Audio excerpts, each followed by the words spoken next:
സ്തോത്രം ചെയ്യുന്നു. കഴിഞ്ഞ 31 ദിവസം 24 മണിക്കൂറും ചെയിൻ ഫാസ്റ്റിംഗ് പ്രയർ നടത്തുവാൻ കർത്താവ് നമ്മെ സഹായിച്ചു. അതിൻ്റെ സമാപന സന്ദേശമായിട്ട് ഇന്ന് ദൈവാത്മാവ് നമ്മോട് സംസാരിക്കുന്നത് 70-ാം അധ്യായം അതിൻ്റെ 1-ാമത്തെ വാക്യമാണ്.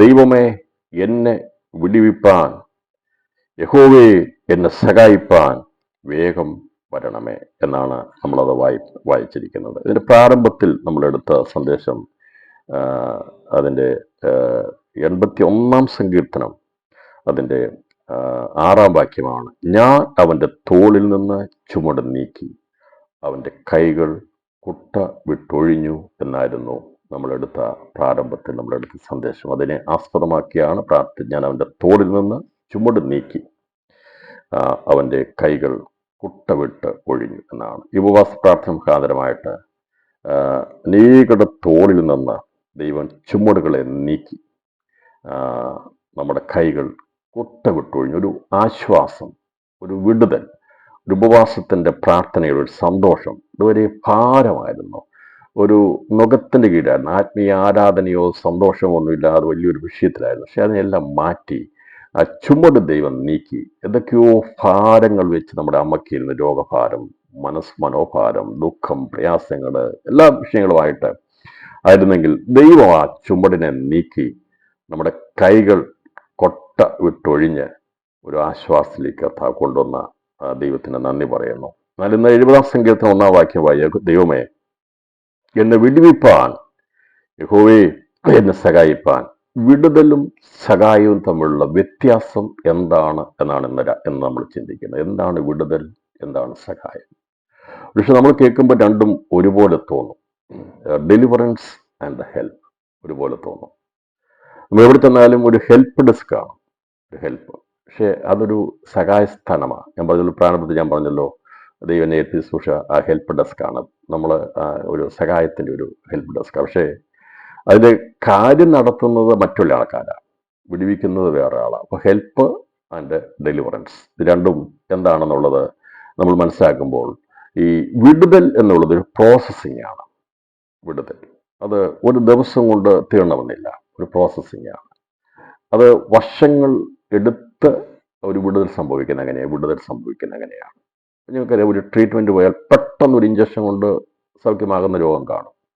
പക്ഷെ എന്നാൽ ഒരു സ്ഥിരമായിട്ടുള്ള ഒരു കോഴ്സ് ഓഫ് ട്രീറ്റ്മെൻറ്റ് കൊണ്ട് ആകുന്നതും അത് സ്റ്റാർട്ടിങ് ആണ്. അപ്പോൾ വിടുതൽ എന്ന് പറയുമ്പോൾ ഒരു ആരംഭമാണ്, അതിനൊരു അവസാനമുണ്ട്. അപ്പം വിടുതൽ എന്ന് പറയുമ്പോൾ, ഡെലിവറൻസ് പറയുമ്പോൾ അത് ഇമ്മീഡിയറ്റ് ആയിട്ടുള്ള ഒരു കാര്യമല്ല, അത് കണ്ടിന്യൂസ് പ്രോസസ്സാണ്. അതിനൊരു തുടക്കമുണ്ട്, ഒരു അവസാനമുണ്ട്. എന്നാൽ സഹായം എന്ന് പറഞ്ഞു കഴിഞ്ഞാൽ അതൊരു ടെമ്പററി കാര്യമായ സഹായം എന്നുള്ളത്. ഇപ്പം എനിക്കൊരു 5000 രൂപ ആവശ്യമുണ്ടെങ്കിൽ അതെനിക്ക് സഹായമാണ് ആവശ്യം, അവിടെ വിടുതലല്ല. അവിടെ ഞാൻ സഹായം സഹായം ഞാൻ ചോദിച്ചു കഴിഞ്ഞാൽ 5000 രൂപ എൻ്റെ വിഷയം തീർന്നു, ആ പ്രശ്നം അവിടെ തീർന്നു. അതാണ് സഹായം. സഹായം എന്ന് പറഞ്ഞാൽ ആ ടെമ്പററി ആ സമയത്ത് വേണ്ടി ഒരു സഹായം, ഹെൽപ്പ്. നമ്മുടെ വണ്ടിക്ക് കാറ്റില്ല, അല്ലെങ്കിൽ ടയർ പഞ്ചറായി കിടക്കുകയാണ്, അവിടെ ഒരു ഹെൽപ്പാണ് സഹായം. അവിടെ ഒരു വിടുതലല്ല, ഡെലിവറൻസ് അല്ല, ഇറ്റ്സ് എ ഹെൽപ്പ്. എന്നാൽ എന്ന് പറഞ്ഞതുപോലെ വിടുതലും സഹായവും തമ്മിൽ വ്യത്യാസം. രണ്ടും കൂടിയാണ് ഇവിടെ പറഞ്ഞിരിക്കുന്നത്. ദൈവമേ എന്നെ വിടുവിപ്പാൻ, യഹോവേ എന്നെ സഹായിപ്പാൻ വേഗം വരണമേ. ഈ രണ്ട് കാര്യങ്ങൾ ആത്മീയ അർത്ഥത്തിൽ നമ്മൾ മനസ്സിലാക്കി. ഇപ്പം ഭൗതിക കാര്യം ഞാൻ പറഞ്ഞത് ഇതൊന്ന് മനസ്സിലാക്കിയെടുക്കാൻ വേണ്ടിയാണ്. എന്താണ് വിടുതൽ, എന്താണ് സഹായം എന്നുള്ളത്. അപ്പോൾ ഈ എബ്രായർക്ക് എഴുതിയ ലേഖനത്തിലേക്ക് വരുമ്പോൾ ഇത് രണ്ടും നമുക്ക് 2-ാം അധ്യായത്തിൽ കാണാൻ സാധിക്കുന്നുണ്ട്. എബ്രായർക്ക് എഴുതിയ ലേഖനത്തിൻ്റെ പഠനം നമ്മൾ യൂട്യൂബിൽ അപ്ലോഡ് ചെയ്തിട്ടുണ്ട്. നിങ്ങൾക്ക് സമയം കിട്ടുകയാണെങ്കിൽ ഇടയ്ക്കൊക്കെ ഒന്ന് കേൾക്കണം. ഞാൻ ഇടയ്ക്കൊക്കെ ഈ മെസ്സേജ് ഒന്ന് കേൾക്കും. എബ്രായർക്ക് എഴുതിയ ലേഖനത്തിൻ്റെ ക്ലാസ്സുകൾ എനിക്ക് 40 ക്ലാസ്സാണെന്ന് തോന്നുന്നു ഇട്ടിട്ടുണ്ട്. സമയം കിട്ടുമ്പോൾ ഞാൻ ആരെയും എൻകറേജ് ചെയ്യല്ല, നിങ്ങൾക്ക് സമയം കിട്ടുകയാണെങ്കിൽ ഒന്ന് കേൾക്കുക. വല്ലപ്പോഴൊക്കെ സമയം ഉണ്ടെങ്കിൽ ഒന്ന് കേൾക്കുന്നത് നന്നായിരിക്കും. ഞാനതിൻ്റെ സ്റ്റാറ്റസിലൊക്കെ ഇടാറുണ്ട്, ആരെങ്കിലും കേൾക്കട്ടെ എന്നുള്ള രീതിയിൽ ഇടാറുണ്ട്. അപ്പോൾ ഈ 2-ാം അധ്യായം ഇതിലേക്ക് വരുമ്പോൾ നമുക്ക് ഈ വിടുതലും നമുക്കവിടെ അതുപോലെ തന്നെ സഹായവും കാണുവാനായിട്ട് സാധിക്കുന്നുണ്ട്.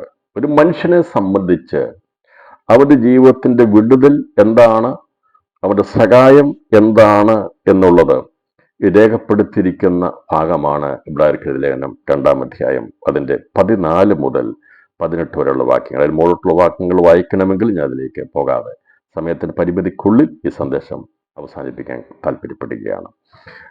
മക്കൾ ജഡരക്തങ്ങളോട് കൂടിയവർ ആകൊണ്ട് അവനും അവരെ പോലെ ജഡരക്തങ്ങളോട് കൂടിയവനായി മരണത്തിന്റെ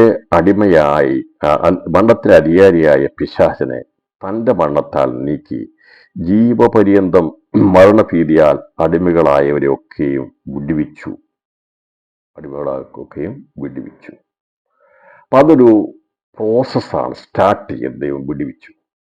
അപ്പോൾ അങ്ങനെ മരണത്തിന്റെ അധികാരിയായ പിശാചിനെ തന്റെ മരണത്താൽ നീക്കി ജീവപര്യന്തം മരണഭീതിയിൽ അടിമകളായിരുന്നവരൊക്കെയും വിടുവിച്ചു. മൃത്യുഭീതിയിലായിരുന്ന അഥവാ നരകവിധിക്ക് വേണ്ടി വിധിക്കപ്പെട്ട നിത്യമരണത്വം എന്ന ഭീതിയിലേക്ക് പോകേണ്ടിയിരുന്ന ആദമീയ വംശത്തെ എല്ലാം വിടുവിക്കാൻ വേണ്ടി തമ്പുരാൻ ചെയ്ത പ്രവൃത്തി മുഖാന്തരമായി തൻ്റെ പുത്രൻ മുഖാന്തരമായി അവൻ മരണം ആസ്വദിച്ചുകൊണ്ട് നമ്മുടെ മരണത്തെ നീക്കുവാനിടയാത്തുന്നു. അതാണ് ഇബ്രായർക്കെഴുതിയ ലേഖനം 2-ാം അധ്യായത്തിൽ രേഖപ്പെടുത്തിയിരിക്കുന്നത്. അപ്പോൾ അവൻ വിടുവിച്ചു.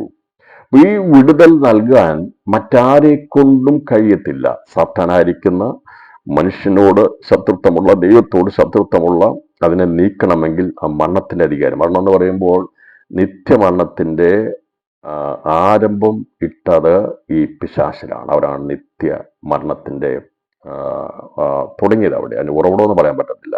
അതൊരു നാശ കേന്ദ്രമാണ് മരണം അവിടെ തുടങ്ങിയത്. നമുക്ക് നിത്യജീവൻ ഉറവിടം എന്ന് പറയാം, പക്ഷേ ഈ നിത്യമരണത്തെ ഒരിക്കലും ഉറവിടം എന്ന് പറയാൻ പറ്റത്തില്ല. It's not a source.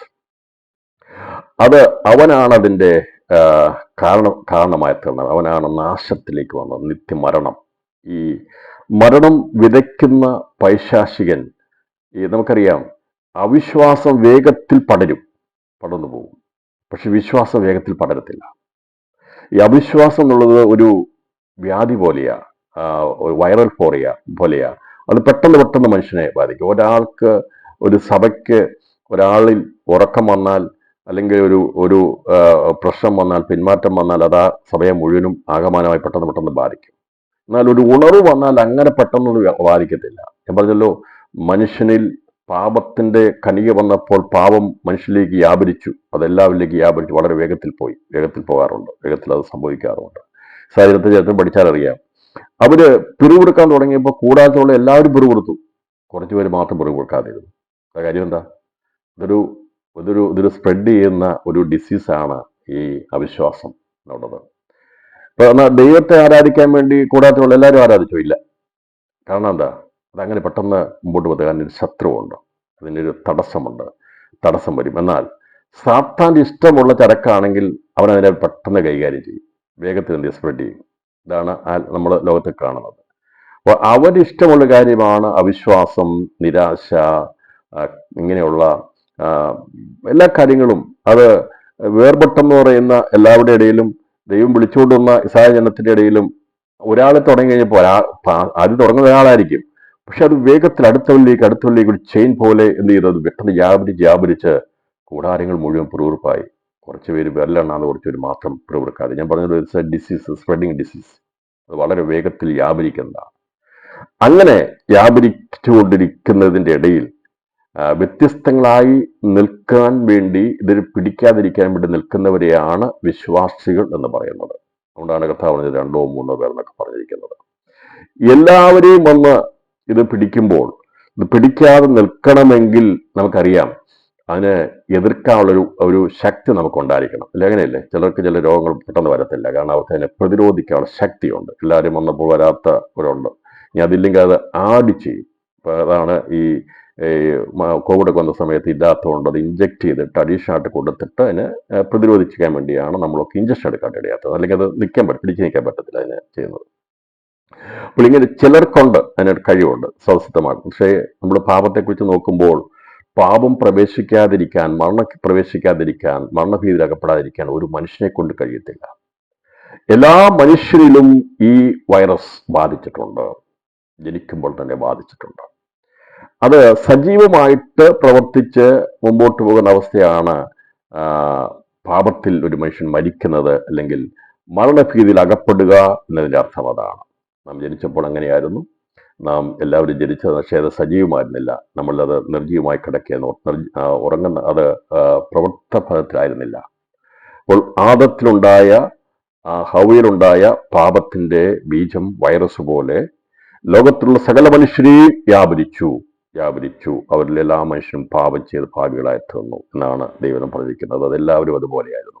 സജീവമാകുന്ന ഒരു ബാല്യപ്രായം കഴിയുമ്പോൾ അതിലേക്ക് വീണ് കഴിയുമ്പോഴാണ് നമ്മൾ മരണത്തിന്റെ മരണപിടിയിലാകുന്നത്, സാത്താന്റെ പിടിയിൽ നമ്മളെ ആക്കുന്നത്. നമുക്ക് അറിവ് വർദ്ധിക്കുമ്പോൾ, അറിവിന്റെ അറിവ്, the knowledge of the world, the knowledge of this God of world, ഈ ലോകത്തിന്റെ ദൈവത്തിന്റെ അഭ്യാസ കളരിയിലേക്ക് ഒരുവൻ അംഗത്വമെടുക്കുന്നത് ഇവൻ സജീവമായി അതിൽ പാപത്തിലേക്ക് മുഴുകുമ്പോഴാണ്, അതിലേക്കാണ് ചെയ്യുന്നത്. അങ്ങനെയാണ് എല്ലാ മനുഷ്യരും പാപികളായി തീരുന്നത്. അപ്പോൾ നമ്മൾ പറയുമ്പോൾ എല്ലാ മനുഷ്യരും പാപത്തിന് അടിമകളായി വിൽക്കപ്പെട്ടവരായിരുന്നു. നാം എല്ലാം പാപത്തിന് അടിമകളായി തീർന്നിരുന്നു. ഈ ഒരവസ്ഥയിൽ എല്ലാവരും വ്യാപരിച്ചപ്പോൾ ദൈവപുത്രനായിരിക്കുന്ന ക്രിസ്തു ലോകത്തിൽ വന്ന് ഈ അടിമത്തത്തിലായിരുന്ന നമ്മെ ആ ചുമടിൽ നിന്ന് നമ്മെ റിലീസ് ചെയ്തു, നമ്മെ വിടുവിച്ചു. അതാണ് വിടുതൽ എന്ന് പറയുന്നത്. അപ്പോൾ ഏറ്റവും വലിയ വിടുതൽ എന്ന് പറയുന്നത് നമുക്ക് ഒരുപക്ഷെ ഭൗതികമായ വിടുതൽ, അത് ഞാൻ പറഞ്ഞല്ലോ, അത് വിടുതലാണ്. അത് സഹായത്തോട് ബന്ധത്തിൽ വിടുമ്പോൾ ഒരു ഭക്തനെ സംബന്ധിച്ച്, ഒരു വിശ്വാസം സംബന്ധിച്ച്, ഒരു ദൈവമകനെ സംബന്ധിച്ചുള്ള വിടുതൽ എന്ന് പറയുമ്പോൾ തുടങ്ങേണ്ടത് ആത്മരക്ഷയെന്നാണ് തുടങ്ങേണ്ടത്. അതാണ് വിടുതൽ. അപ്പോൾ ഈ വിടുതൽ നമ്മെ നൽകിയത് എങ്ങനെയാണ്? യേശു ക്രിസ്തുവിന്റെ മരണം കൊണ്ട്.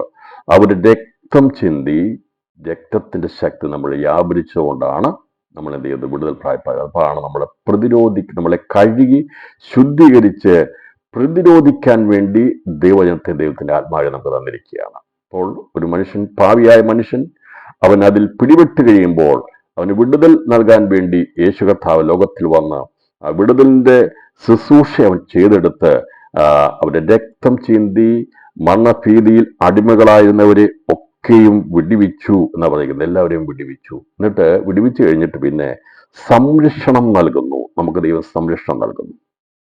നമുക്ക് ഇപ്പം വിടുവിച്ചു കഴിഞ്ഞാൽ, വിടുവിക്കുന്നവന്റെ ഉദ്ദേശം നമ്മളെ രക്ഷിക്കപ്പെട്ട് കഴിഞ്ഞാൽ പിന്നെ അങ്ങനെ വിട്ടിരുന്നെങ്കിൽ നമ്മൾ അന്നേ തീർന്നു പോയേനെ. എന്നാൽ ദൈവം നമ്മളെ ദൂതന്മാരെ കൊണ്ട് സംരക്ഷണം നൽകുന്നുണ്ട്. ദൈവത്തിന്റെ പ്രൊട്ടക്ഷൻ ഇങ്ങനെ ഇത് റിസീവ് ചെയ്യുന്നവർക്ക് ലഭിക്കുന്നുണ്ട്. അതുമുതൽ ദൈവം നമ്മളെ സംരക്ഷിതാണ് കൊണ്ടുവരുന്നത്. സൈന്യത്തെ കൊണ്ടുവന്നപ്പോൾ അങ്ങനെ തന്നെയാണ് അവരെ കൊണ്ടുവന്നു. ദൈവത്തിന്റെ അവരുടെ ചുമടെല്ലാം നീക്കി അവരെ കൊട്ടയെല്ലാം വിട്ടൊഴിപ്പിച്ചു. ദൈവത്തിന്റെ സംരക്ഷണം കൊടുത്തു. പകൽ മേഘസ്തംഭവും രാത്രി അഗ്നിതൂണും എല്ലാം കൊടുത്ത് അവരെ കൊടുത്തു പോകുമ്പോഴും ഇവരാരും വിട്ടു പോന്നിട്ട് പിന്നീട് അവരതിൽ സന്തോഷിക്കാതെ നിന്നപ്പോൾ പിന്നത്തിൽ ദൈവരെ നശിപ്പിച്ചെന്നാണ് പറഞ്ഞിരിക്കുന്നത്. അവിടെ നാശമുണ്ടായി. എന്നാൽ പുതിയ നിയമത്തിൽ അങ്ങനെ അനേകർ നശിച്ചു പോകാൻ വേണ്ടിയുള്ള തന്ത്രങ്ങൾ ശത്രു മെനയുന്നുണ്ടെങ്കിലും അതിന് നശിക്കാതിരിക്കുന്നതിന്റെ കാരണം ദൈവത്തിന്റെ വചനവും ദൈവത്തിന്റെ ആത്മാവും നമ്മെ നയിക്കുന്നത് കൊണ്ടാണ്. ദാസൻ ദാനിയേൽ പാസ്റ്റർ പറഞ്ഞല്ലോ, ഇടത്തോട്ടോ വലത്തോട്ടോ തിരിയാതെ പോകണമെന്നുള്ള വഴി പറഞ്ഞല്ലോ. അത് വളരെ കൃത്യമാണ്. കനാൻ ദേശത്തേക്ക് എത്താൻ വേണ്ടി അവർ സഞ്ചരിച്ചപ്പോൾ നേരെ വഴിയല്ല പോയത്. അവർ സഞ്ചരിച്ചിട്ടുണ്ട്. എരികോ മുതലിനെ അവർ സഞ്ചരിച്ചു. അവർ ഇടത്തോട്ട് തിരിഞ്ഞിട്ട് വലത്തോട്ട് തിരിഞ്ഞിട്ട് പല പാളയങ്ങൾ അടിച്ച് പല രീതിയിൽ പോയിട്ടുണ്ട്. അങ്ങനെ അല്ലാതെ ഒറ്റ നേർരേഖയിലല്ല പോയത്. എന്നാൽ ആത്മീയ ജീവിതത്തോട് ബന്ധത്തിൽ പറഞ്ഞിരിക്കുന്ന യേശു ക്രിസ്തു നേർപാതയാണ്. ആത്മീയത്തിൽ വചനമാണ് പ്രധാനമായിട്ടുള്ളത്. അതുകൊണ്ട് ആവർത്തന ദിവസം പറഞ്ഞത്, എൻ്റെ വചനം വിട്ട് ഇടത്തോട്ടോ വലത്തോട്ടോ പോകരുത്. ഭൗതിക ജീവിതത്തിൽ നമുക്ക് ചുറ്റിക്കറക്കലും നമുക്ക് ഇടത്തോട്ടോ വലത്തോട്ടോ പോകേണ്ടതൊക്കെ നമുക്ക് സ്വാഭാവികമായിട്ട് വേണം. എന്നാൽ ആത്മീയ ജീവിതത്തിൽ ഒരൊറ്റ വഴിയേ ഉള്ളൂ. അത് ക്രിസ്തുവാണ്, യേശു ക്രിസ്തുവാണ്, വചനമാണ്. അപ്പോൾ ഈ വചനം വിട്ട് നമ്മൾ എന്ത് ചെയ്യരുത്? ഇടത്തോട്ടോ വലത്തോട്ടോ പോകരുത്. എങ്കിൽ മാത്രമേ എവിടെ എത്താൻ പറ്റുള്ളൂ? സ്വർഗീയ കനാലിലെത്താൻ കഴിയത്തുള്ളൂ. അതാണ് അതിൻ്റെ മീനിങ്. അതാണ് അതിൻ്റെ യഥാർത്ഥമായ മീനിങ്. അതാണ് ആവർത്തന പുസ്തകത്തിൽ പറഞ്ഞു വചനം എന്ത് ചെയ്തു? ജഡമായി ലോകത്തിൽ വന്നപ്പോൾ നമുക്ക് മനസ്സിലായി, ക്രിസ്തുവിനെ വിട്ടുപിരിഞ്ഞ് നമ്മൾ ഇടത്തോട്ടോ വലത്തോട്ടോ പോകരുത്. യേശു ക്രിസ്തുവാകുന്ന പാതയിലൂടെ തന്നെ നമ്മൾ എന്ത് ചെയ്യണം? വചനത്തോടെ തന്നെ നമ്മൾ അതിനുവേണ്ടി നമുക്ക് കഷ്ടം സഹിച്ചത്. നമ്മളും ഈ കഷ്ടം സഹിച്ച് ഇറങ്ങിയത് അതിനു വേണ്ടിയാ, വചനത്തെ അനുസരിച്ച് ജീവിക്കാൻ വേണ്ടിയാ. ആ ഒരു തീരുമാനത്തിന് വേണ്ടിയല്ല നമ്മൾ ഇറങ്ങിയത്. നമ്മൾ രക്ഷിക്കപ്പെട്ടത് ചെറിയ കാര്യമല്ല. നമ്മൾ സ്നാനപ്പെട്ടത് പാരമ്പര്യങ്ങളൊക്കെ വലിച്ചെറിഞ്ഞ് മറ്റൊന്ന് വ്യത്യസ്തനായി ഇറങ്ങിയത് ചെറിയ കാര്യമല്ല. അഭിഷേകം പ്രാപിക്കാൻ വേണ്ടി നമ്മുടെ ജഡത്തെ നാം ക്രൂശിച്ചത് ചെറിയ കാര്യമല്ല. അപ്പൊ ഇതൊക്കെ ചെയ്ത് രക്ഷിക്കപ്പെട്ട് സ്നാനപ്പെട്ട് അഭിഷേകം പ്രാപിച്ച് മുമ്പോട്ട് പോകുമ്പോൾ നമ്മെ ഏതെങ്കിലും വിധത്തിൽ വ്യതിചലിപ്പിക്കാൻ വേണ്ടി ഉപദേശത്തിന്റെ പല കാറ്റുകൾ കൊണ്ടെന്നോ അല്ലെങ്കിൽ പല വിഷയങ്ങൾ വരുമ്പോൾ ഇതിലൊന്നും ശ്രദ്ധ കൊടുക്കാതെ വചനമാകുന്ന ക്രിസ്തുവിൽ എന്താണോ പറഞ്ഞിരിക്കുന്നത് അവനെ ലക്ഷ്യം വെച്ച് നീങ്ങുന്നത് എന്നാണ് ദൈവം പഴയ നിയമത്തിൽ പുതിയ. അത് നിഴലായിരുന്നു, പൊരുളായതിൽ നമുക്കത് മനസ്സിലാക്കി യേശുവിനെ വിട്ട് എന്നെല്ലാവരും പറയുന്നു, ഉപസ്പ്രദ നിന്നെ വിട്ടു പിരിഞ്ഞ് ഞങ്ങൾ ഇടത്തോട്ടോ വലത്തോട്ടോ പോകാതിരിക്കുക. കർത്താവേ, ഞങ്ങൾക്ക് ആ ഏകാഗ്രത ഹൃദയം നൽകണമേ. കാരണം അങ്ങാണ് ലോകത്തിൽ വന്ന് ഞങ്ങളെ രക്ഷിച്ചത്. മറ്റാർക്കും രക്ഷിക്കാൻ കഴിയത്തില്ല. അപ്പം ഇവിടെ പറഞ്ഞിരിക്കുന്നത്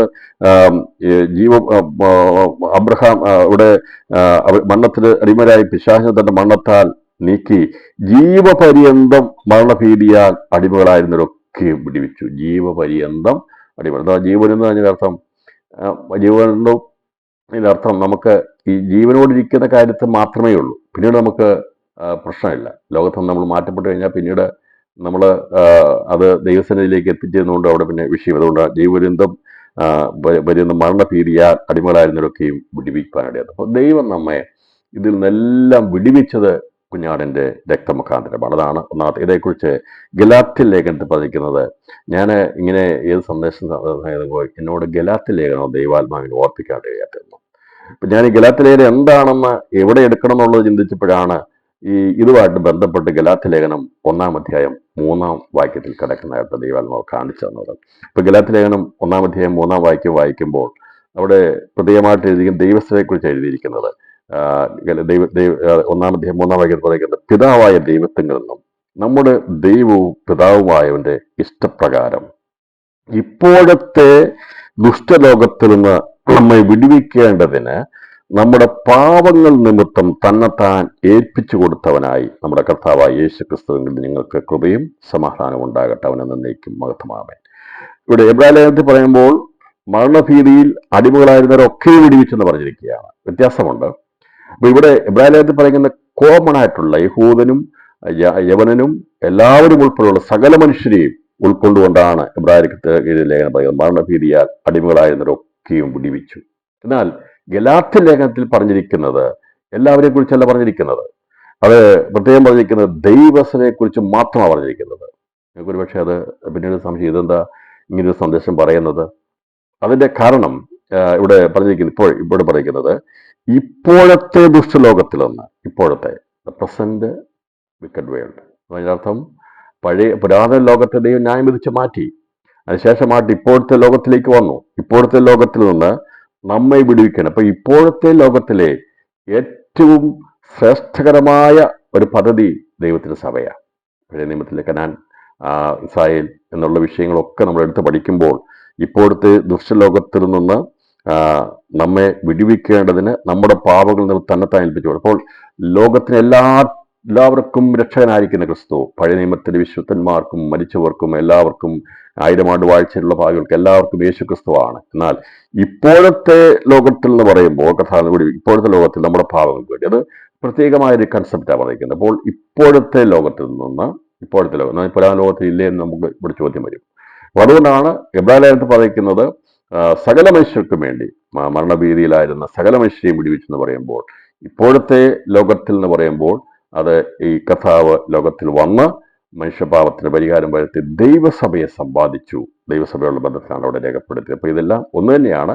പക്ഷേ രക്ഷ എന്നുള്ളത് വലിയൊരു കാര്യം, അത് സകല മനുഷ്യർക്കും വേണ്ടിയുണ്ട്. പക്ഷേ ദൈവസഭയുടെ അംഗമായിത്തീരുക എന്നുള്ളത്, ദൈവരാജ്യം എന്നുള്ളത് എല്ലാവർക്കും ഉള്ളതാണ്. പക്ഷേ ദൈവരാജ്യത്തിൽ അംഗങ്ങളായി തീരാൻ കഴിയും. പഴയ പുതിയ നിയമം എല്ലാവർക്കും പറ്റുവാൻ സാധിക്കും. നാം ദൈവരാജ്യത്തിൽ മാത്രമല്ല, നാം ഇപ്പോഴത്തെ ലോകത്തിൽ ദുഷ്ടലോകത്തു നിന്ന് വിടുതൽ പ്രാപിച്ച് ദൈവസഭയുടെ ഭാഗമായി തീർന്നിരിക്കുന്നവരാണ് ഈ പറഞ്ഞിരിക്കുന്ന ഇപ്പോഴത്തെ ലോകത്ത് നമ്മെ എന്ന് പറഞ്ഞിരിക്കുന്നത്. അപ്പോൾ ഇതിൽ നിന്ന് വിടുതൽ കിട്ടിയെന്ന് പറയുമ്പോൾ കുഞ്ഞാടിന്റെ രക്തം കൊണ്ടാണ് വിടുതൽ. അപ്പൊ നമ്മെ ഇപ്പോഴത്തെ ലോകത്തിൽ ദുഷ്ടലോകത്തു നിന്ന് വിടുവിച്ചതാണ് വിടുതൽ. ഇവിടെ സങ്കീർത്തനക്കാരൻ പറയുക, എന്നെ സഹായിപ്പാൻ, എന്നെ വിടുവിപ്പാൻ, യഹോവേ എന്നെ സഹായിപ്പാൻ വേഗം വരണമേ.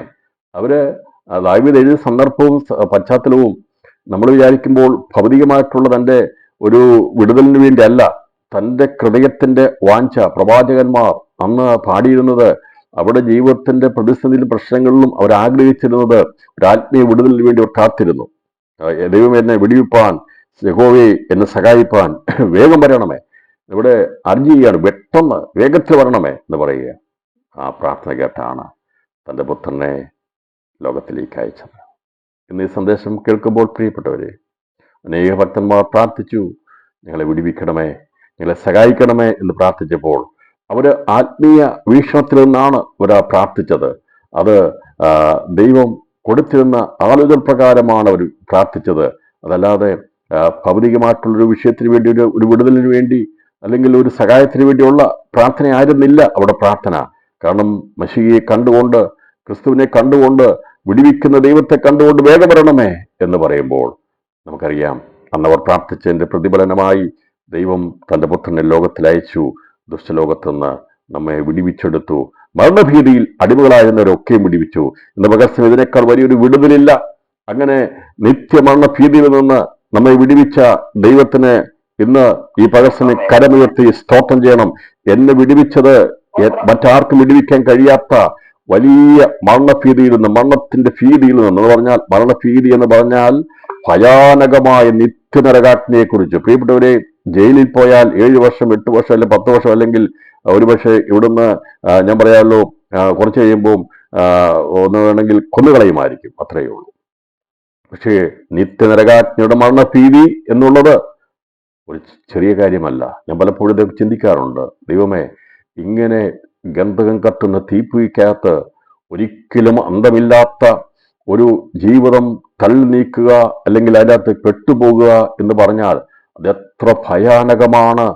അത് കണ്ടാണ് ദിവസങ്ങളിൽ നാം പ്രാർത്ഥിക്കേണ്ടത്. ദൈവമേ, ഈ വലിയ ഭയാനകമായതിൽ നിന്ന് നമ്മെ രക്ഷിച്ച ദൈവത്തിന് സ്തോത്രം ചെയ്യണം. അങ്ങനെ രക്ഷിക്കപ്പെട്ടവര് ദൈവം സംരക്ഷണ ചെയ്തുകൊണ്ട് തുടർന്ന് പറഞ്ഞിരിക്കുന്നത്, നമ്മുടെ ജീവിതത്തിൽ അടിക്കടി പോരാട്ടമുണ്ടാകും, ശത്രുത്വമുണ്ടാകും. കാരണം പുത്രനോട് പോരാടിയ ആ ശക്തി അതുപോലല്ല പോരാടുന്നത്. അതുപോലെ പോരാടിയാൽ നമുക്ക് പറ്റത്തില്ലായിരുന്നു. പക്ഷേ അവന്റെ തലയെ തകർത്ത ആ പൈശാചിക മണ്ഡലം ഇവിടെ ഉണ്ട്. ഇപ്പോൾ അവന്റെ ആലോചന തകർത്ത ശക്തിയുണ്ട്. അപ്പോൾ അവൻ പോരാടും, അവന്റെ ശക്തി പോരാടും. പക്ഷേ ആ പോരാട്ടത്തെ അതിജീവിപ്പാൻ ആവശ്യമായത് നൽകാൻ വേണ്ടി ദൈവം പറഞ്ഞിരിക്കുന്നതാണ് ഇവിടെ പറഞ്ഞിരിക്കുന്നത്. അതിന്റെ 17 മുതൽ, അതുകൊണ്ട് ജനത്തിന്റെ പാപങ്ങൾക്ക് പ്രായശ്ചിത്തം വരുത്തുവാൻ അവൻ കരുണയുള്ളവനും ദൈവകാര്യത്തിൽ വിശ്വസ്ത മഹാപുരോഹിതനും ആകേണ്ടതിന് സകലത്തിലും തന്റെ സഹോദരന്മാരോട് സദൃശനായി തീരുവാൻ ആവശ്യമായിരുന്നു. നമ്മളോട് ദൈവം സദൃശനായി തീർന്നത്, നമ്മളോട് സ്വരൂപമായി തീർന്നല്ല പറഞ്ഞത്, നമ്മളോട് ഒന്നായി തീർന്നല്ല പറഞ്ഞത്, നമ്മളോട് സദൃശന്മാരായി തീർന്നു. ദൈവം യേശു ക്രിസ്തു നമ്മളോട് സദൃശനായി തീർന്നു. എങ്ങനെ? നമുക്ക് വരുന്നതെല്ലാം അനുഭവിക്കാൻ വേണ്ടി. തുടർന്ന് പറഞ്ഞിരിക്കുകയാണ്, താൻ തന്നെ പരീക്ഷിതനായി കഷ്ടം അനുഭവിച്ചിരിക്കുന്നത് ഭരിച്ചിരിക്കാൻ പരീക്ഷയിൽ പരീക്ഷിക്കപ്പെടുന്നവർക്ക് സഹായിപ്പാൻ കഴിവുള്ളവനാകുന്നു. പരീക്ഷ സഹിച്ച ദൈവത്തിന് നമ്മെ സഹായിപ്പാൻ കഴിയും. ഇപ്പോൾ 1 വിടുതൽ, 2 സംരക്ഷണം, 3 സഹായം എന്ന് പറഞ്ഞാൽ ഈ അടിക്കടി ഉണ്ടാകുന്ന ജീവിതത്തിന്റെ വിഷയങ്ങളിൽ നമുക്ക് സഹായം ആവശ്യമാണ്. അപ്പോൾ വിശ്വാസം വന്ന എന്നെ നിങ്ങളെയും പ്രിയപ്പെട്ടവരെ നമ്മളെ പ്രാർത്ഥന ദൈവം സഹായിക്കുന്നുണ്ട്, മറ്റുള്ളവർ സഹായിക്കുന്നുണ്ട്. അപ്പം വിടുവിക്കാൻ യേശുവിന് മാത്രമേ കഴിയത്തുള്ളൂ. എന്നാൽ ഇന്ന് പകർച്ചമയം ഞാൻ ഒരു ദൂത് പറയാം. നമ്മളെല്ലാവരും ഓരോ ഹെൽപ്പ് ഡെസ്ക് ആകണം. നമ്മളെല്ലാവരും ദിവസങ്ങളിൽ മേ ഐ ഹെൽപ്പ് യു എന്ന് പറയുന്ന ഒരു ദൗത്യം ഏറ്റെടുക്കുന്നവരായിരിക്കണം. ഇതിനു വേണ്ടി അറിയാമോ, അറിയാതെയോ അറിഞ്ഞോ നമ്മുടെ മേൽ അത് എഴുതിയിട്ടുണ്ട്. നമ്മെ രക്ഷിച്ചു കഴിയുമ്പോൾ ദൈവം നമ്മുടെ മേൽ ഒരു ബോർഡ് വെച്ചിട്ടുണ്ട്. മറ്റുള്ളവരെ അടുക്കുമ്പോൾ മേ ഐ ഹെൽപ്പ് യു എന്ന് പറയുന്ന ഒരു അനുഭവമാണ് ഒരു വിശുദ്ധ തന്നിരിക്കുന്നത്. എന്ന് പറഞ്ഞതിന്റെ അർത്ഥം, നീ പ്രശ്നങ്ങളിലും പരാതികളിലും പ്രശ്നങ്ങളിലും മരണഭീതിയിലുമാണ്. നിന്നെ സഹായിപ്പാൻ എന്നെ കൊണ്ട് കഴിയും. ദൈവസഭ ഒരു ഹെൽപ്പ് ഡെസ്കാണ്. ദൈവമക്കൾ ഈ ദിവസങ്ങളിൽ മറ്റുള്ളവരെ സഹായിക്കാൻ വേണ്ടിയുള്ളവരാണ്. അപ്പൊ നമ്മൾ സഹായിച്ച് ആരുടെ അടുത്തേക്കാണ് കൊണ്ടുവരേണ്ടത്? വിടുവിക്കാൻ കഴിവുള്ള ദൈവത്തിന്റെ അടുത്തേക്ക് നടത്തുന്ന ഹെൽപ്പ് ഡെസ്കുകളായിരിക്കണം, സെർവൻസ് ആയിരിക്കണം ദൈവദാസന്മാർ, ദൈവസഭകൾ, ദൈവമക്കൾ. അപ്പൊ നമ്മളെ ദൈവ ദൗത്യമേൽപ്പ് അതിനെയാണ് സുവിശേഷം എന്ന് പറയുന്നത്. സുവിശേഷം സഹായത്തിന്റെ സന്ദേശമാണ്. ഈ സഹായിച്ച് നമ്മൾ അവരെ എവിടെ എത്തിക്കുന്നത്? വിടുവിക്കുന്ന രോമനപുത്രനായിരിക്കുന്ന കുഞ്ഞാടിന്റെ അടുത്തേക്ക് എത്തിക്കാൻ വേണ്ടി നമ്മെ അഭിഷേകം ചെയ്ത് മാറ്റിവെച്ചിരിക്കുന്നു. ഈ ശുശ്രൂഷയാണ് സുവിശേഷത്തിലൂടെ നാം ചെയ്യുന്നത്. ഇത്രയും ചിന്തിച്ചാൽ മതി. നമ്മളെ ഹെൽപ്പ് ചെയ്യാൻ വേണ്ടി, മറ്റുള്ളവരെ സഹായിക്കാൻ വേണ്ടി അതിൻ്റെ അകത്ത് എല്ലാം ഉൾക്കൊള്ളും. അപ്പൊ ഈ ആത്മരക്ഷയ്ക്ക് വേണ്ടി സഹായം ചെയ്യാൻ വേണ്ടിയാണ് നാം പ്രാർത്ഥിക്കുന്നത്. സ്വാതന്ത്ര്യമില്ലാത്തവർക്ക് നമ്മൾ പ്രാർത്ഥിക്കുന്നു, പ്രവർത്തിക്കാൻ പറ്റുന്നവർ പ്രവർത്തിക്കുന്നു. അപ്പൊ അതിനുവേണ്ടി ഏതെങ്കിലും വിധത്തിൽ നാം എന്ത് ചെയ്യും? ഈ രക്ഷകനായിരിക്കുന്ന വിടിവിക്കുന്നതിന്റെ അടുത്തേക്ക് എത്തിക്കാൻ വേണ്ടിയുള്ള ഒരു പദ്ധതിയാണ് ദൈവമക്കൾ ചെയ്യുന്നത്. നമ്മൾ സെർവൻസ് ഓഫ് ഹെൽപ്പേഴ്സ് ആണെന്ന് പറഞ്ഞാൽ സഹായം ചെയ്യുന്ന ഭൃത്യന്മാരാണ് നമ്മൾ. ഞാൻ ആ പ്രാരംഭത്തിൽ പറഞ്ഞല്ലോ, ഞാൻ ആ ഒരു പദവി മാത്രമേ ചിന്തിക്കുന്നുള്ളൂ. അതെ, കഴിയുന്നതും യേശുവിൻ്റെ അടുത്തേക്ക് ആ വിഷയത്തെ എത്തിക്കുക. ഇന്ന് പകർച്ചയും പ്രിയപ്പെട്ടവരെ, ചർച്ചുകൾ, ദൈവമക്കളൊക്കെയും നമ്മുടെ ഉള്ളിൽ ആ ഒരു ചിന്ത ഉണ്ടായിരിക്കണം. ഞാൻ ഏതെങ്കിലും വിധത്തിൽ ഇവരെ എനിക്കൊന്ന് രക്ഷിപ്പാൻ കഴിഞ്ഞിരുന്നെങ്കിൽ എന്നുള്ള ചിന്ത, ആഗ്രഹം ഉണ്ടായിരിക്കണം. അതുകൊണ്ട് നമുക്ക് നമ്മളെക്കുറിച്ചുള്ള ഭാരങ്ങളും വേദനകളും ചിന്തകളൊക്കെ ഉണ്ട്. അതോടൊപ്പം തന്നെ ദിവസങ്ങളിൽ ഇങ്ങനെ ഒരു ബോർഡ് കൂടി നമ്മൾ ഈ ദിവസത്തിൽ പ്രദർശിപ്പിക്കണം. പുറമെ പ്രദർശിപ്പിക്കുകയല്ല, നമ്മുടെ ആറ്റിറ്റ്യൂഡിൽ, നമ്മുടെ ജീവിതത്തിൽ എപ്പോഴും ചിന്ത ഉണ്ടായിരിക്കണം.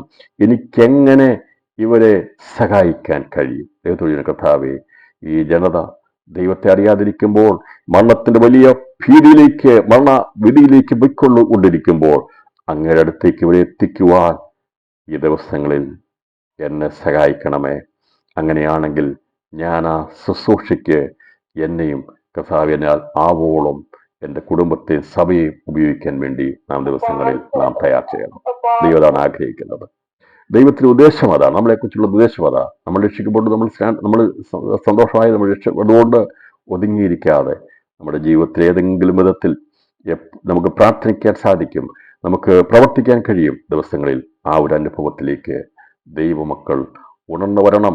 നമ്മൾ പ്രാർത്ഥിച്ചാൽ മതി. നമുക്ക് ഒരുപക്ഷെ സംസാരിക്കാൻ കഴിയും, പക്ഷേ ആരെ കാണുമ്പോഴും ദിവസങ്ങളിൽ ദേശത്തിന് വേണ്ടി നമ്മൾ പ്രാർത്ഥിക്കണം. കർത്താവേ, ഈ വ്യക്തിയെ ഒന്ന് രക്ഷിപ്പാൻ കഴിഞ്ഞിരുന്നെങ്കിൽ, മരണത്തിന്റെ ഭീതിയിൽ ആയിരിക്കുന്നവരെ വിടിവിക്കുന്ന യേശുവിന്റെ കരങ്ങളിൽ ഉയർത്തണമേ എന്ന് നാം ദിവസങ്ങളിൽ ആത്മാർത്ഥമായി പ്രാർത്ഥിക്കുകയും അതിനുവേണ്ടി ഒരുങ്ങുകയും ചെയ്യണം. അപ്പോൾ ഈ 4-ാം അധ്യായം അതിന്റെ 16-ാം വാക്യം എബ്രായത്തിൽ പറഞ്ഞിരിക്കുന്നത്, 4-ാം അധ്യായം 16-ാം വാക്യത്തിൽ, അതുകൊണ്ട് കരുണ ലഭിപ്പാനും തൽസമയത്ത് സഹായത്തുള്ള കൃപ പ്രാപിപ്പാനുമായി നാം ധൈര്യത്തോടെ കൃപാസനത്തിന് അടുത്ത് ചെല്ലുക. തൽസമയത്തുള്ള സഹായം ലഭിപ്പാൻ. അപ്പൊ ഞാൻ പറഞ്ഞല്ലോ, എല്ലാ കാര്യത്തിനും അതിൻ്റെതായിട്ടുള്ള സമയത്തിന് ഹെൽപ്പുണ്ട്. തീ പിടിച്ചു കഴിഞ്ഞാൽ അന്നേരം തന്നെ എന്താ ചെയ്യുന്നത്? പെട്ടെന്ന് തന്നെ എല്ലാവരും എന്ത് ചെയ്യും? അതിന് സഹായിക്കാൻ പറ്റുന്ന ഫയർഫോഴ്സിനെ അറിയിക്കും. അല്ലെ? അങ്ങനെയല്ലേ ചെയ്യുന്നത്? അവർ വന്നാലേ കാര്യം തീർക്കാൻ പറ്റുള്ളൂ. അപ്പം സഹായിക്കാൻ തൽസമയത്ത് ഉള്ള സഹായം അവരെ നമ്മൾ അറിയിക്കും. അതാണ് എമർജൻസി വിഷയം വരുമ്പോൾ അതിന് പറ്റിയ ആളെയാണ് നമ്മൾ എന്ത് ചെയ്യുന്നത്? കോണ്ടാക്ട് ചെയ്യുന്നത്. അപ്പോൾ ഇവിടെ അതുകൊണ്ടാണ് പറയുന്നത്, കരുണ ലഭിപ്പാനും തൽസമയത്ത് സഹായത്തുള്ള കൃപ പ്രാപിപ്പാനുമായി നാം ധൈര്യത്തോടെ കൃപാസന അടുത്ത് ചെല്ലുക. അപ്പം നമ്മുടെ ആത്മീയ ജീവിതത്തിന്റെ മുമ്പോട്ടുള്ള ജീവിതത്തിൽ നമുക്ക് സഹായം ആവശ്യമാണ്. ഈ ദുഷ്ടലോകത്തു നിന്ന് നമ്മെ വിടുവിച്ച് നമ്മളെ നാളത്തോട് കൊണ്ടുപോകാൻ വേണ്ടി നമുക്ക് പ്രാർത്ഥനയുടെ സഹായം ആവശ്യമാണ്. അപ്പോൾ നമുക്ക് ദൈവത്തോട് പ്രാർത്ഥിക്കാം. കർത്താവേ, ദിവസങ്ങളിൽ നമ്മൾ പ്രാർത്ഥിക്കുന്നതിന് വേണ്ടി, തൽസമയത്ത് വിടുതലിന് വേണ്ടി. അങ്ങനെ ലോകത്തിൽ ആദ്യമായി യേശുവിൻ്റെ അടുത്ത് വന്ന് തൽസമയത്ത് കൃപ പ്രാപിച്ച ഒരുവളെ ഞാൻ വേഗത്തിൽ വെളിപ്പെടുത്താം. ആരാണെന്നുള്ളത് നമുക്കെല്ലാവർക്കും അറിയാവുന്നതാണ്. പക്ഷെ അത് പറയുമ്പോൾ ആരാണെന്നുള്ളൊരു ചിന്ത വരും. ആരാണ് ആദ്യമായി യേശുവിൻ്റെ അടുക്കൽ വന്ന് വിടുതൽ പ്രാപിച്ച് തൽസമയത്ത് സഹായം പ്രാപിച്ചത് ആരാണെന്ന് നിങ്ങൾക്കറിയാമോ? അത് മറ്റാരുമല്ല, യേശുവിൻ്റെ അമ്മ മറിയയായിരുന്നു. യോഹന്നാന്റെ സുവിശേഷം 1-ാം അധ്യായം അതിന്റെ 2-ാം അധ്യായം 1 മുതലുള്ള വാക്യങ്ങൾ വായിക്കുമ്പോൾ അവിടെ നമുക്ക് കാണാൻ സാധിക്കുന്നത് യേശു അടയാളങ്ങളുടെ ആരംഭമായിട്ട് എന്ന് പറഞ്ഞാൽ താൻ അത്ഭുതം പ്രവർത്തിക്കാൻ തുടങ്ങിയത്, തന്റെ പ്രവൃത്തി ആരംഭിച്ചത് മറ്റാരും പറഞ്ഞിട്ടല്ല. അവന്റെ അമ്മ ആ വീടിന്റെ സ്ഥിതി കണ്ടപ്പോൾ അത് സഹായത്തിനായിട്ട് യേശുവിന്റെ അടുക്കൽ കൃപാസനത്തെ അടുത്തേക്ക് വന്നു. അവൾക്കറിയാമായിരുന്നു യേശു ആരാന്നുള്ളത്. അതുകൊണ്ടാണ് നമുക്ക് ഈ 2-ാം അധ്യായം എല്ലാവർക്കും അറിയാം. പക്ഷേ യേശുവിന്റെ അമ്മയാണ് ആദ്യമായിട്ട് ഒരു അപേക്ഷയുമായിട്ട് തത്സമയത്ത് സഹായത്തിന് വേണ്ടി, നാളെ ചെയ്യേണ്ട കാര്യമല്ല, അപ്പോൾ ചെയ്യേണ്ട കാര്യമാണ്. ആ കുടുംബത്തിന്റെ വിഷയം പരിഹരിക്കേണ്ട അപ്പോഴത്തെ സംഭവമാണ്. ആ സമയത്ത് അവിടെ വാക്ക് പറഞ്ഞുകൊണ്ടിരിക്കാൻ സമയമില്ല, വെളിയിൽ പോയി കൊണ്ടുവരാൻ പറ്റത്തില്ല. അങ്ങനെയുള്ള ഒരു എമർജൻസി കണ്ടീഷൻ വന്നപ്പോൾ അവർക്ക് മനസ്സിലായി ഇതിനെ പരിഹരിക്കാൻ കഴിയുന്ന, തത്സമയത്ത് പരിഹരിക്കാൻ കഴിവുള്ളവനാണ് ഞാൻ പ്രസവിച്ച എൻ്റെ മകൻ. അവൻ ആരാണെന്ന് എനിക്കറിയാം. അത് ലോകത്തിന് പറയാൻ പറ്റത്തില്ല അവൾക്ക്. പക്ഷെ അവൾക്കറിയാമായിരുന്നു, കൃപ ലഭിച്ചവൾക്കറിയാമായിരുന്നു കൃപയുടെ ഉറവിടം ഏതാണ്, കൃപാസനം ഏതാണെന്നുള്ളത്. ഇന്ന് പകൽ സമയം ഈ ദൂത് മനസ്സിലാകുന്നല്ലോ. അപ്പോൾ തത്സമയത്ത് സഹായം പ്രാപിപ്പാൻ വേണ്ടി ഇവൾ ആശ്രയിച്ചത് യേശുവിൻ്റെ അമ്മ, അമാന്യ സ്ത്രീ യേശുവിൻ്റെ അടുക്കൽ വന്നാണ് കാര്യം പറഞ്ഞത്. അപ്പോൾ ഞാൻ വിശ്വസിക്കുന്നത് ലോകത്തിൽ വന്ന ആദ്യമായി ഒരു കാര്യം തത്സമയത്ത് പ്രാപിച്ചെടുത്തത് ക്രിസ്തുവിൻ്റെ അമ്മ മറിയ. അവളാണ് യേശുവിൻ്റെ അടുത്ത് വന്നത്. അതുപോലൊരു ബന്ധം നമുക്കും ഉണ്ടെങ്കിൽ, ഞാൻ പറഞ്ഞല്ലോ, കഥ പറഞ്ഞു, എൻ്റെ വാക്ക് കേട്ട് വചനം കേട്ട് പ്രമാണിക്കുന്നവർ എൻ്റെ അമ്മയും സഹോദരിമാരും എന്ന കഥ സഹോദരിമാരെന്ന് പറയുന്നത്. അപ്പം നമ്മൾ യേശുവിൻ്റെ അടുത്തേക്ക് ഒരാളെ സഹായിക്കാൻ വേണ്ടി നാം പ്രാർത്ഥിക്കുമ്പോൾ നമ്മുടെ ശബ്ദം ദൈവം കേൾക്കണമെങ്കിൽ നാം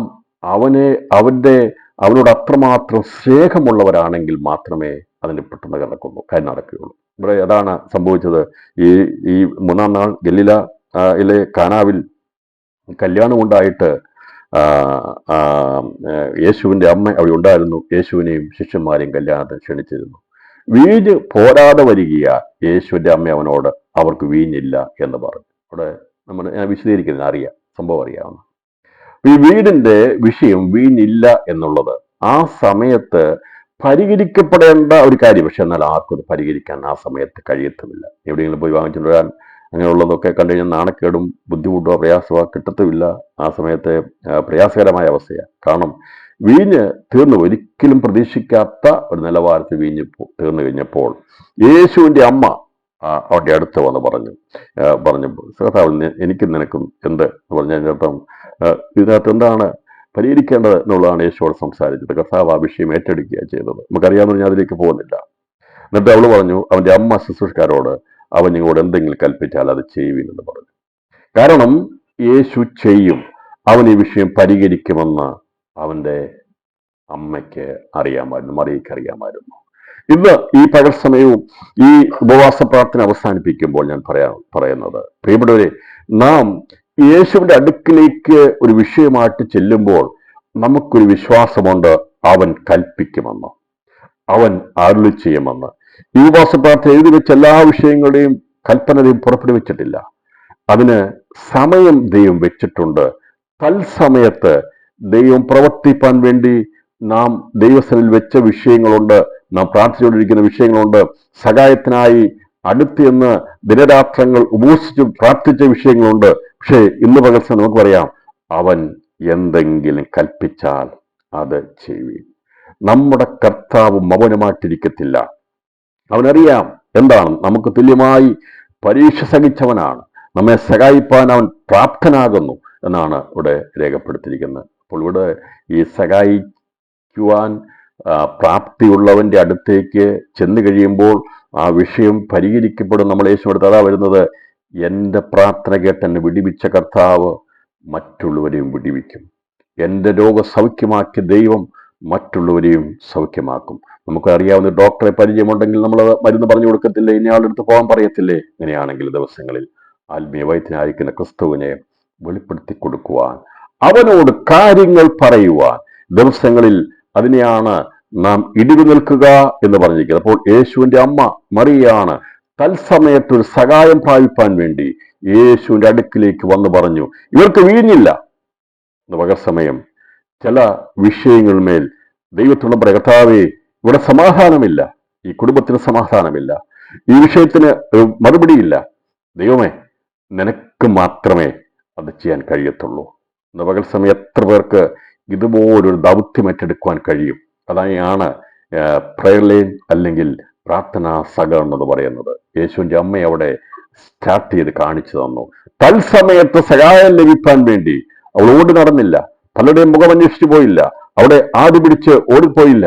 അവൾക്കറിയാമായിരുന്നു പരിഹരിക്കുന്നവൻ അവിടെ ഉണ്ടെന്ന്. അങ്ങനെയാണെങ്കിൽ നമ്മുടെ വിഷയങ്ങൾ മാത്രമല്ല, സകല വിഷയങ്ങളെയും പരിഹരിപ്പാൻ കഴിവുള്ളവൻ നമ്മുടെ മധ്യേ ആഗതനായി എഴുന്നള്ളിട്ടുണ്ട്. അവന്റെ അടുത്ത് നാം പറഞ്ഞു കഴിഞ്ഞാൽ, കർത്താവേ ഇന്നിന്ന വിഷയങ്ങളാണെന്ന് പറഞ്ഞാൽ അവൻ സംസാരിക്കും, അവൻ അരുളി ചെയ്യും, വിടുതൽ സംഭവിക്കും. ഈ ദിവസങ്ങളിൽ കുറഞ്ഞു പോയതിനെ ഇല്ലാതാക്കി മേത്രമാക്കി തീർക്കുവാൻ ദൈവത്തിന്റെ ആത്മാവിന്റെ സാന്നിധ്യം, ക്രിസ്തുയേശുവിന്റെ സാന്നിധ്യം, അവന്റെ വചനത്തിന്റെ ശക്തി ഇന്ന് ഈ ഉപവാസ പ്രാർത്ഥനയുടെ അവസാന സമയത്ത് വ്യാപരിക്കുന്നുണ്ട്. ഒരൊറ്റ വാക്ക് മാത്രം പറഞ്ഞിട്ട് പോയി, വീഞ്ഞില്ല കൊട്ടോ എന്ന് പറഞ്ഞിട്ട് പോയി. എന്നിട്ട് വേലക്കാരോട് പറഞ്ഞു, അവൻ എന്തെങ്കിലും പറഞ്ഞാൽ അത് ചെയ്യുവീനെന്ന് പറഞ്ഞെങ്കിൽ ഈ ദിവസങ്ങളിൽ അതുപോലെ കാര്യങ്ങൾ ക്രമീകരിച്ചു കൊള്ളുക.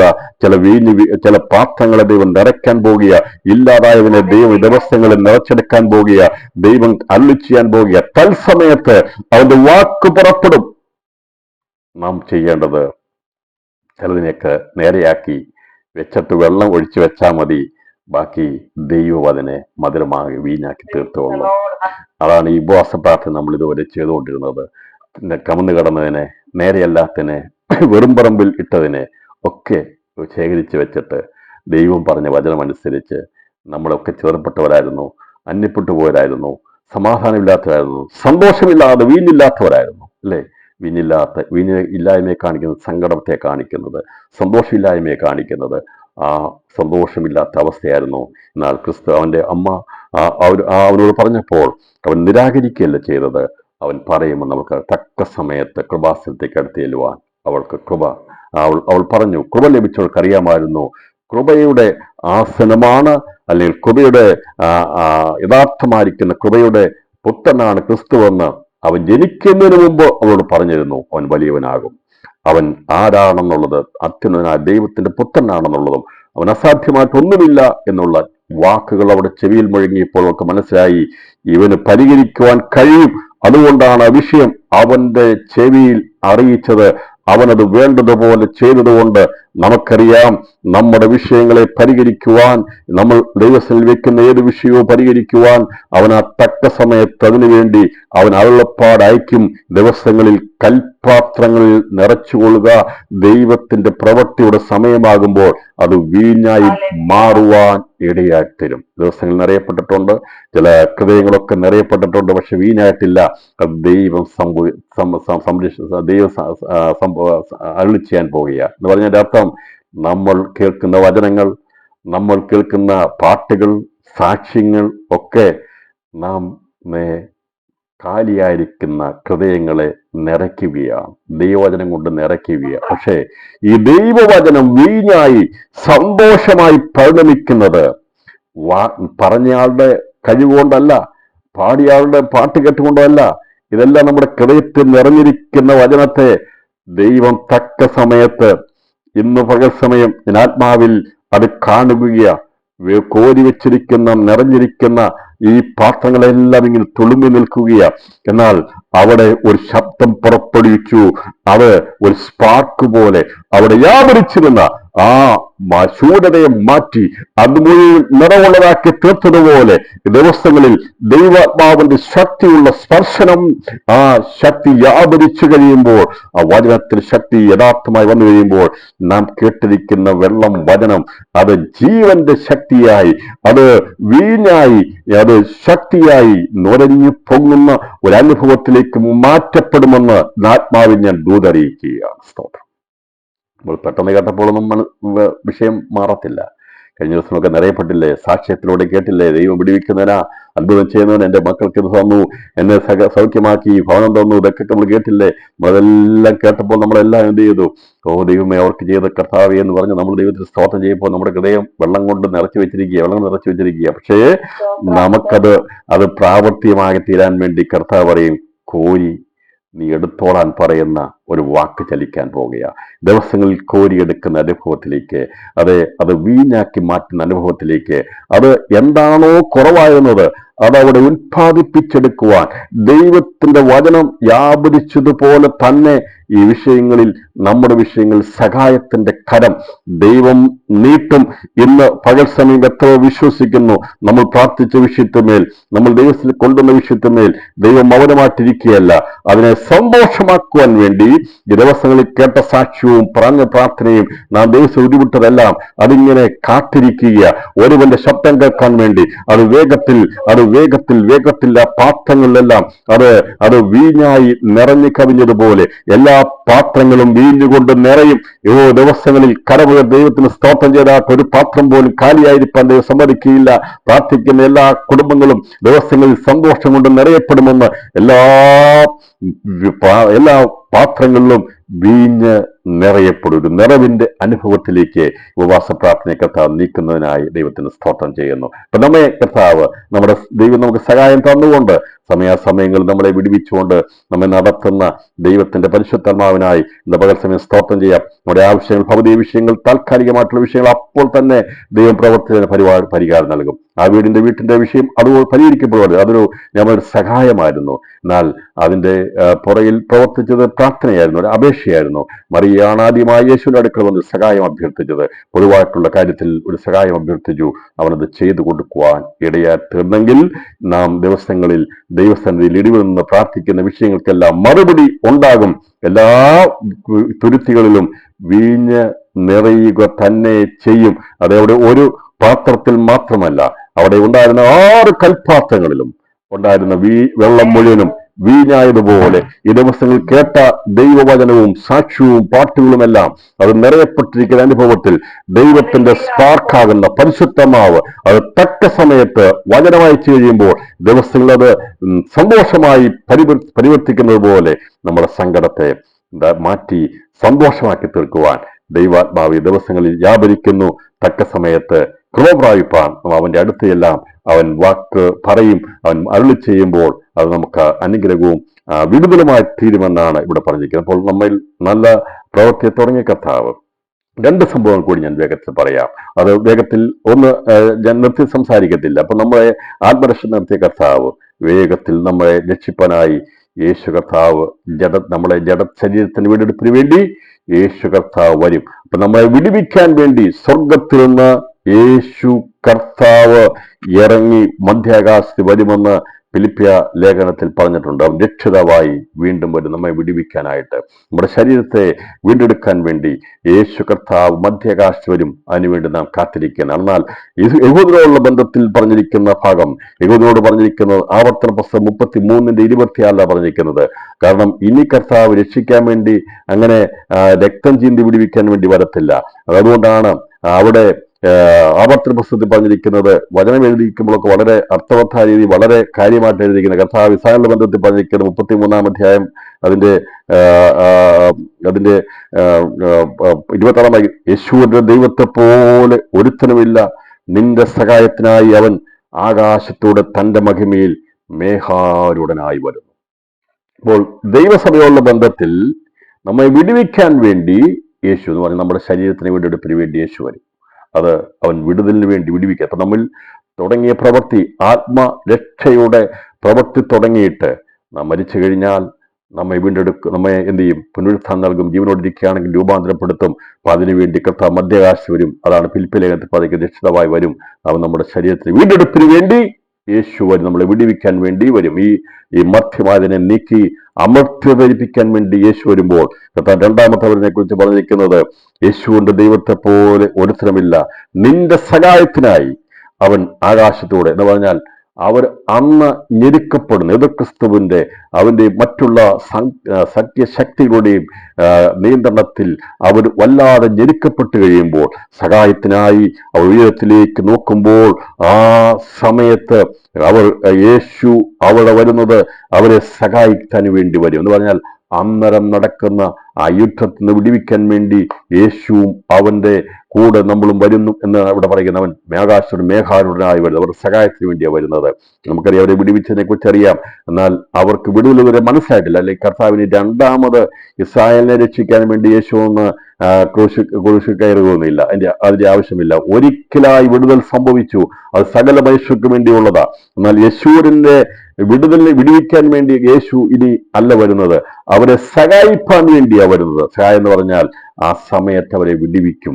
അവരെ എന്ന് പറഞ്ഞാൽ അവരെ ആ പ്രത്യേകമായിരിക്കുന്ന സന്ദർഭത്തിൽ നിന്ന് അവരെ രക്ഷിക്കാൻ വേണ്ടി യേശു വരുന്നു.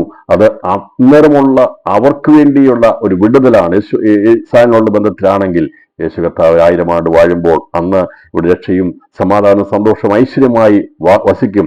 നമ്മുടെ കർത്താവ് നമുക്ക് വേണ്ടി വരുന്നത് സഹായത്തിന് വേണ്ടിയല്ല കർത്താവ് വരുന്നത്. അപ്പം കർത്താവ് മധ്യാകാശത്ത് വരുന്നത് സഹായിപ്പാൻ വേണ്ടിയല്ല. നമ്മുടെ ഭൗതിക ജീവിതത്തിന്റെ എല്ലാ കാര്യങ്ങളിലും നമ്മൾ സഹായം തന്ന് നമ്മെ നടത്തി അവസാനമായി നമ്മുടെ ശരീരത്തിന്റെ വീണ്ടെടുപ്പ് നടക്കണമെങ്കിൽ നാം അവരോട് സദൃശന്മാരായി തീർണമെങ്കിൽ അവൻ നമ്മളോട് സദൃശന്മാരായി തീർന്നെങ്കിൽ നാം അവനോട് സദൃശന്മാരായി തീർക്കാൻ വേണ്ടി യേശു വീണ്ടും വിടുവിക്കാൻ വേണ്ടി വേഗത്തിൽ വരുന്നു എന്നുള്ള സന്ദേശം അറിയിച്ചുകൊണ്ട് ഞാൻ ഈ ദൂതനെ വിരാമിടുവാൻ കർത്താവിൽ താല്പര്യപ്പെടുകയാണ്. അപ്പോൾ കർത്താവ് സഹായത്തിനായിട്ടാണ് ഇസ്രായേലിന് വേണ്ടി വരുന്നത്. അവരെ യുദ്ധത്തിൽ രക്ഷിക്കാൻ വേണ്ടിയാണ് വരുന്നത്. അവിടെ രൂപാന്തരമോ അവിടെ പുനരുത്ഥാനമോ ഒന്നും നടക്കുന്നില്ല. എന്നാൽ യേശു കർത്താവ് എന്തിനു വേണ്ടി മധ്യാകാശത്ത് വരുന്നു എന്ന് ചോദിച്ചാൽ ഒന്നാമത് വന്നത് നമ്മെ പാപത്തിന്റെ അടിമത്തിൽ നിന്ന് മനുഷ്യവംശത്തെ മുഴുവനും രക്ഷിക്കാൻ വേണ്ടി യേശു രക്ഷകനായി വന്നു. മരണഭീതിയിലായിരുന്ന എല്ലാവരെയും ആ സാത്താന്റെ അധികാരത്തിൽ നിന്ന് വിടുവിക്കാനുള്ള സന്ദേശം ദൈവം ലോകത്തിന് കൈമാറി. അവരുടെ രക്തത്തിന്റെ ശക്തി മുഖാന്തരം പാപമോചനമുണ്ടായി. അത് മുഖാന്തരമായി നിത്യജീവൻ തന്നു.